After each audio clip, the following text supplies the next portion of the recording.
Jadi hukum wasiat itu memang dulu pernah diwajibkan, tetapi kemudian dihapus kewajibannya menjadi sesuatu yang sunnah.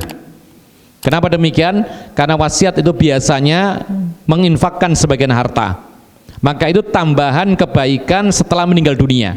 Wasiat itu kapan ditunaikan? Setelah orang meninggal dunia itu ditunaikan. Beda dengan sedekah. Sedekah itu ketika masih hidup, ya. Tapi kalau wasiat itu ditunaikannya setelah dia meninggal dunia, maka pahalanya akan mengalir. Ini tambahan amalan atau pahala buat orang yang meninggal dunia. Namun para ulama membagi pahala itu kadang-kadang wasiat itu kadang-kadang wajib. Apa itu? Kalau seandainya ada hak-hak yang tidak bisa ditunaikan kecuali dengan wasiat, maka saat itu adalah wasiat wajib.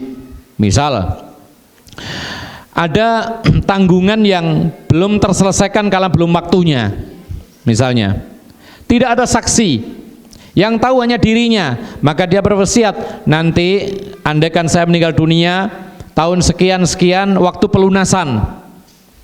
Kalau nggak ada saksi, nggak ada bukti, nggak ada tulisan, maka dia wajib berwasiat, ya. Adapun wasiat-wasiat yang lain seperti berderma, sedekah dan lain sebagainya, atau infak atau wakaf, maka ini tidak sampai wajib tetapi sunnah, dengan syarat dua hal. Syaratnya berwasiat. Yang pertama, kalau dalam urusan harta tidak boleh lebih dari sepertiga yang dimiliki. Misal ada seseorang wasiat, kalau saya mati nanti rumah saya ini diwakafkan. Boleh nggak kira-kira? Boleh nggak kira-kira? Syaratnya harus sepertiga ke bawah dari hartanya. Ternyata hartanya cuma rumah itu, ya nggak boleh. Maka yang dikeluarkan, yang diwakafkan sepertiganya rumah. Terus bagaimana? Dipotong gitu? Ya enggak, ya bisa dijual, kemudian dapat berapa sepertiganya diwakafkan. Tapi ternyata kasus yang lain dia mengatakan rumah ini kalau saya mati jadikan masjid. Ternyata rumahnya ada 3. Sama, maka ini sah diwakafkan, yaitu wasiatnya tadi, menjalankan wasiat. Dan wasiat itu bagi orang-orang yang hidup ketika mendengar ada orang berwasiat itu wajib ditunaikan, tidak boleh tidak. Meskipun yang berwasiat ini hukumnya sunnah, tapi menunaikannya adalah wajib. Taib.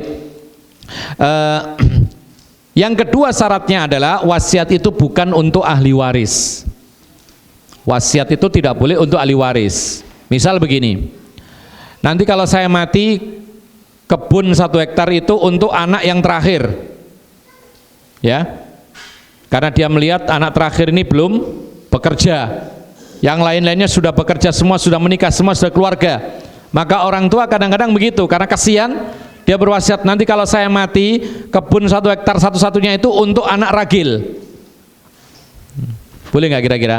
Jawabannya tidak boleh. Kenapa demikian? Ini wasiat yang melanggar. Rasulullah pernah mengatakan, innallaha qad a'ta kulladzi haqqin haqqahu fala wasiyata liwarith. Sesungguhnya Allah itu telah memberikan hak kepada pemilik masing-masing, maka tidak boleh wasiat itu kepada ahli waris. Ahli waris mendapatkan hak warisan. Kalau anak maka dibagi rata, laki perempuan 2:1. Ini bagiannya anak. Maka mereka sudah mendapatkan hak. Adapun wasiat yang sepertiga ke bawah tadi itu untuk orang-orang yang bukan ahli waris. Siapa misalnya? Siapa yang mendapatkan wasiat? Tetangga. Boleh tetangga? Hah? Ada apa hubungannya tetangga? Ya mungkin saja miskin, kasihan, ya. Atau misalnya kerabat tapi bukan ahli waris, ya, kasihan, miskin. Atau mungkin untuk kebaikan-kebaikan bikin masjid dan seterusnya, maka ini dibolehkan. Allahu a'lam bishawab. Namun disebutkan oleh sebagian para ulama, apabila wasiat itu meskipun untuk anak dan disetujui semua oleh ahli waris, maka ini dibolehkan karena itu haknya ahli waris. Ketika mereka semua setuju, berarti mereka menggugurkan hak ahli waris mereka sendiri-sendiri, maka itu boleh. Tapi lebih baik jangan berwasiat untuk salah satu anak yang lain tidak diberikan. Itu membuat mereka bertikai biasanya. Nanti di penghujungnya nanti ketika mungkin mereka tidak bertikai, sama-sama saudara, tapi anak-anaknya saudara-saudara ini kadang-kadang nggak terima. sehingga bertikai di sana, sehingga kemudian tidak saling menyapa, akhirnya putus silaturahmi gara-gara apa? Gara-gara wasiat kepada salah satu ahli waris. Allahu a'lam.